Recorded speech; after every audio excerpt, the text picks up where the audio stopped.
Sometimes the best thing you can do for yourself is to allow yourself to do absolutely nothing. What's up, YouTube? I'm Marissa Roxas. I'm a filmmaker from San Diego, California. I make videos about my experiences as a Filipino queer female living her life in her 20s. In this month of October, I've committed to making a video every other day about a self-love or self-care practice in what I'm calling Self-Love Vlogtober. So today we're talking about doing nothing.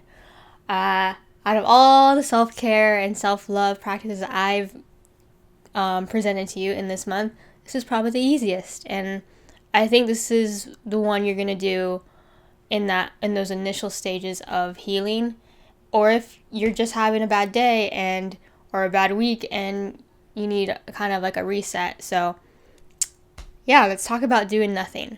So what do I mean by doing nothing? It's like deliberately taking a day to just rest, watch Netflix, sleep, just do absolutely nothing that requires you to exert yourself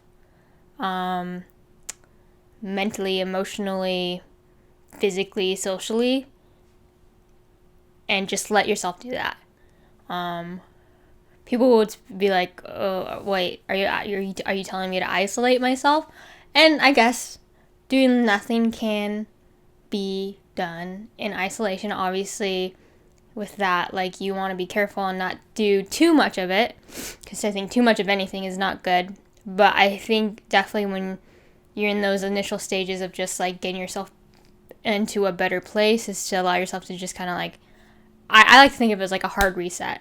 It's like, okay, let me just take myself, and hide away from the world for a little bit before you can decide what is the next best step for you. And sometimes it's really not easy to know what that is. And I'm going through my own healing process, and definitely in those first few weeks I found myself isolating myself and not really doing much, other than watching Netflix, and like not even really like leaving my house much, which like was okay. Like, you have to understand that like at your weakest point, it's very hard to do more than that. And I just I guess really the point of this video is to let anyone out there know that it's okay to allow yourself that time. Just, I think also the important part is to limit that time. So don't do nothing forever. It has to be a set time, Of course, like, given the situation, you might need a little bit more time, or you might just need an hour or a day of doing nothing. You might need a week, but just know what's appropriate, and know that like eventually, obviously, you have to know when to do something about where you're at and your mental health and your emotional health, your physical health.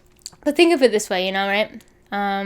When you're physically sick, like, you can hear my voice right now. I'm not sick, it's just allergies.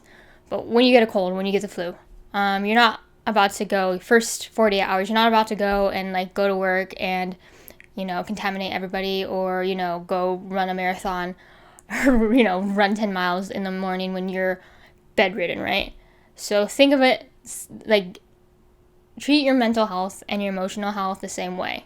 Right? In the first 48 hours or so, you're not just going to go and like go to a party or, exert yourself more than you need to, especially when you're not in a good mental or emotional state. So just think of it that way. I think we need to get more comfortable with like allowing ourselves to have mental health days. And sure, I know, so we can't tell our bosses that, unfortunately.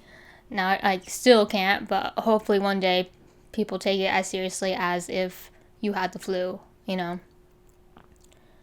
So I think it's important to just like sometimes give yourself a good amount of time to just do nothing, and to not feel bad about it, and to not feel like you're a bad human because of it. You do it because you are human, and sometimes you just need that time to just pause everything before going back and doing the work that you need to do. Anyways, that's all I had for you guys today. Once again, I'm Marissa Roxas. I'm a filmmaker from San Diego, California.